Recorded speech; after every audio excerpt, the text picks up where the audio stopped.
Graça e paz, meu irmão, gratidão damos a Deus nesse dia 8 de abril de 2026. E nós continuaremos nossa caminhada de meditações pelo livro de Jeremias. Chegamos hoje no capítulo 43 e vamos até o versículo 2 para justificar a nossa caminhada cristã de aprendizado. E nele diz: Então falaram Azarias, o filho de Osaías, e Joanão, filho de Careá, e todos os homens orgulhosos, dizendo a Jeremias: Tu falas falsamente, o Senhor nosso Deus não te enviou para dizer: Não adentreis o Egito, para lá peregrinartes. Nós já vimos no devocional passado que Jeremias foi instigado pelo povo, foi convidado, ou o povo se reuniu ali na presença dele, para buscar nele, como um servo do Senhor, como alguém que se comunicava com Deus, a direção, a permissão para que entrasse na terra do Egito. E é claro que a permissão não foi dada por Deus, pelo contrário. Deus, na verdade, reverteu sua própria, vamos dizer assim, sua própria decisão de condenar aqueles que ficavam em Jerusalém, agora por misericórdia, por um ato de misericórdia, colocando uma expressão, inclusive, de arrependimento sobre o mal que ele jogava sobre o povo, e prometia que a partir daquele momento, se o povo não entrasse, ou seja, obedecesse a própria palavra de Deus, ali passaria a ser multiplicado as bênçãos, ou seja, a misericórdia do Senhor seria plena e eles seriam plantados e eles seriam, na verdade, motivo de renovação, de reconstrução de uma nação. Esse era o propósito. Mas eles, com medo da espada, eles acabaram deixando de ouvir ao Senhor e olhando simplesmente a morte na sua frente, não o Senhor de defesa, o Senhor de proteção, nada disso. E aí, é claro, quando você já está propenso, como nós dissemos lá no capítulo 41, lá no capítulo 41, em que eles já estavam propensos a entrar na terra do Egito, porque só conseguia olhar o possível opressor, que era Nabucodonosor, pelo medo, o coração deles já estavam tomados. E a partir desse ponto, a Bíblia ele reforça sobre isso, porque ela mesmo usando Joanã, é dito aqui que todos os homens orgulhosos, ou seja, esse orgulho vem trazer da soberba, da própria confiança. E aí, a partir desse momento, como é falado de uma forma pública, você não pode simplesmente agir. Então você precisa procurar alguém a quem você possa atribuir a responsabilidade do seu erro. E essa responsabilidade, ela, de forma muito clara, é jogada sobre Baruque, né? Jogada sobre Baruque, o filho de Nerias, dizendo que Nerias, por algum motivo muito específico, ou pelo menos por uma possibilidade de fuga da realidade, de não jogar sobre si o seu próprio erro, eles dizendo que Nerias instigava, Nerias convencia ou corrompia a Jeremias para que ele trouxesse uma mensagem que entregasse o povo de Jerusalém sobre os judeus. O interessante, ou o que chama atenção, é que parece que o próprio povo esquece que Jeremias voltaria com eles. Ou seja, se Jeremias estivesse mentido falsamente, como aqueles alegam, dizendo que ele traduzia uma mensagem falsa, deturpada e irreal, Jeremias estaria se colocando sobre ele, a sua própria vida, sobre a disposição da espada do inimigo. Parece uma irracionalidade. E no contexto de tudo, pior ainda, porque eles já vinham com uma série de revelações sendo confirmada dia após dia, independente do que tivesse acontecido com Jeremias, eles já tinham, por exemplo, a revelação, eles já conheciam a verdade, eles já tinham, vamos dizer, a forma de como confirmar que, de fato, Jeremias era a voz do Senhor. Mas o ser humano ele é insano, o ser humano, por vezes, ele prefere manter a sua palavra no sentido de seu próprio entendimento. Até uma frase que diz assim, que se pergunta muito se a gente quer ser feliz ou ter razão, o povo parece que com de felicidade eles não estão atrás, eles estão atrás da razão. E essa razão aqui, né, é o caminho daquilo que Deus estabelece, é um caminho de morte, porque Deus já havia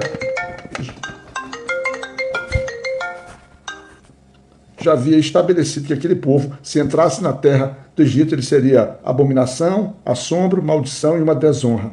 Ele já tinha determinado isso. Era o Senhor que já havia estabelecido essas coisas para o povo judeu. Mas ainda assim, aquele povo ele mantinha-se no seu propósito, e a Bíblia ele confirma, ou ele relata no versículo 7 que assim eles adentraram a terra do Egito, porque eles não obedeceram à voz do Senhor e chegaram eles a Táfne.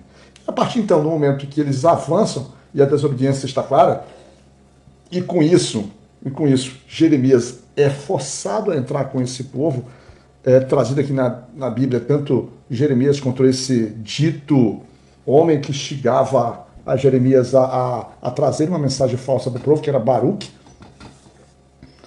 Cabe ao Senhor, então, fazer uma outra revelação para Jeremias. Ele pede para que Jeremias esconda pedras grandes no lugar que ele chama de no forno de tijolos, que fica à entrada da casa do faraó, né, para que todos pudessem chegar. E aquelas pedras grandes, ele explica para Jeremias que aquilo será, na verdade, vamos dizer assim, a arquitetura, será a forma como o trono de Nabucodonosor seria agora expandido, seria a construção do trono do rei da Babilônia sobre o Egito. Lembrai-vos que o Egito ainda aguardava o seu próprio juízo sobre o Senhor, porque a Bíblia diz, lá em Apocalipse, inclusive, né, que é sempre nos indicado que a limpeza do Senhor, a correção do Senhor, ela sempre começa pelos seus próprios filhos, pela sua própria casa.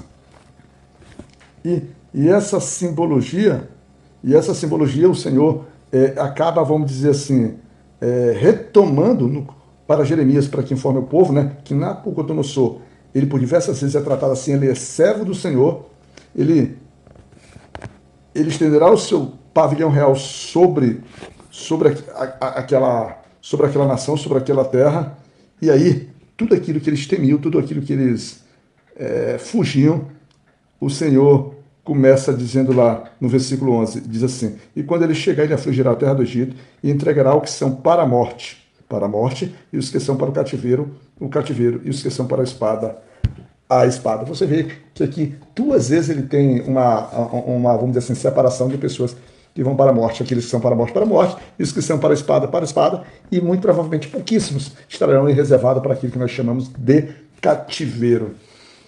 E então a destruição estará sobre o povo do Egito, sobre aquela terra, e será queimado o seu templo, será queimado os seus ídolos, os seus deuses, e a clareza, a facilidade e a afirmação do Senhor é que aquilo será uma tarefa tão simples, mas tão simples, que aqueles a quem eles vão buscar proteção não serão capazes de proteger-se a si próprio. E ele usa a simbologia, a figura que Nabucodonosor adornar-se-á com a terra do Egito, ou seja, tomará posse dela como um pastor veste a sua roupa, e ele sairá dali em paz, sem qualquer oposição. Isso te fala algo? Isso faz com que você medite e repense suas decisões? Se não, deveria. A palavra do Senhor está aqui todo o tempo para nos chamar a atenção. E eu sempre digo, como nós estamos trabalhando na nossa vida prática para aprender a tomar decisões do Senhor, aqui dentro da sua palavra a gente vê, por momentos, expressões, histórias que cada uma vão se encaixando de uma forma mais perfeita ou não dentro do problema. E ali, aquela que se encaixa com a maestria, com a mão de Deus sobre o que nós estamos passando, essa sim, dali a gente deve tirar o ensino, deve tirar o entendimento e buscar por meio da oração, por meio da súplica, qual a decisão que de fato Deus quer que a gente tome. Eles tomaram uma decisão de entrar, enquanto Deus dizia, não entre. E agora eles estão sendo direcionados mais uma vez que a morte se aproxima. Fica na graça de Deus e Pai Todo-Poderoso e que Ele possa ter piedade e que Ele cuide de nós.